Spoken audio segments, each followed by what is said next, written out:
quand on arrive à prendre conscience qu'on peut interagir et influencer notre vie,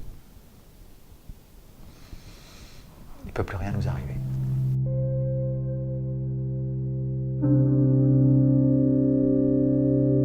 Et c'est ce que j'essaie de transmettre, et c'est pour ça que je mets l'énergie que je mets dans mes rendez-vous, parce que dès cette première heure et demie, les personnes doivent partir avec cette sensation qu'ils ont pris leur vie en main.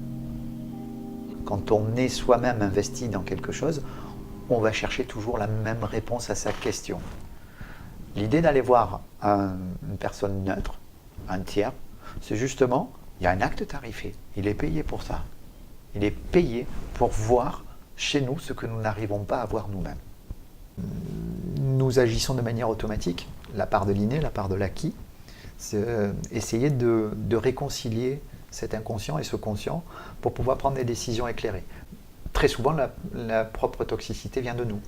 Nous fabriquons notre malheur, entre guillemets. Je suis là en train d'accueillir une personne et j'essaie, avec les outils qui sont les miens, de décoder sa grille comportementale, son process, sa programmation.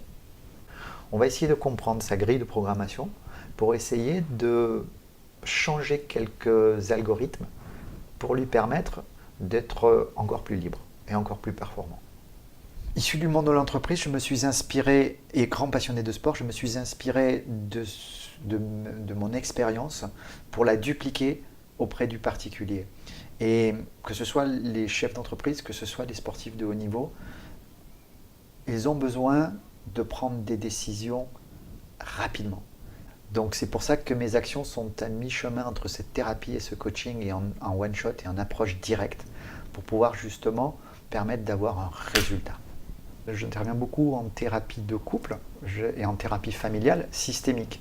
La vision systémique nous permet quelque part de tenir compte d'une globalité. Car à partir du moment où deux personnes sont en interaction, quelque chose se passe. Et parfois, pour faire évoluer un système, il suffit de faire évoluer un élément du système. En intervenant sur un élément du système, on peut modifier toute une grille. Donc j'adore cette vision globale. Et beaucoup de choses se jouent au niveau inconscient, ce qui m'a incité à démarrer par la pratique de l'hypnothérapie. Je me suis formé préalablement à l'hypnose ericksonienne, où je suis devenu formateur. Aujourd'hui, je pratique beaucoup plus l'hypnose conversationnelle, l'hypnose métaphorique. J'essaye justement de distiller mon discours, d'adapter ma sémantique pour suggérer, inviter, toujours en respectant l'écologie de la personne, pour que ce soit très doux, que ce soit très convivial, et que souvent les choses se passent sans même que consciemment on ait la pleine conscience que ça se passe. C'est, on va dire, ma petite valeur ajoutée. Ce qui me fait vibrer, c'est de voir cette évolution, de voir ce qui se passe entre le moment où une personne franchit la porte du bureau et où elle ressort. Et simplement avec des mots, simplement avec des interventions, des actions, des ponctuations, simplement avec de la visualisation, simplement par un changement d'un système de pensée, pouvoir accompagner une personne vers de nouveaux objectifs.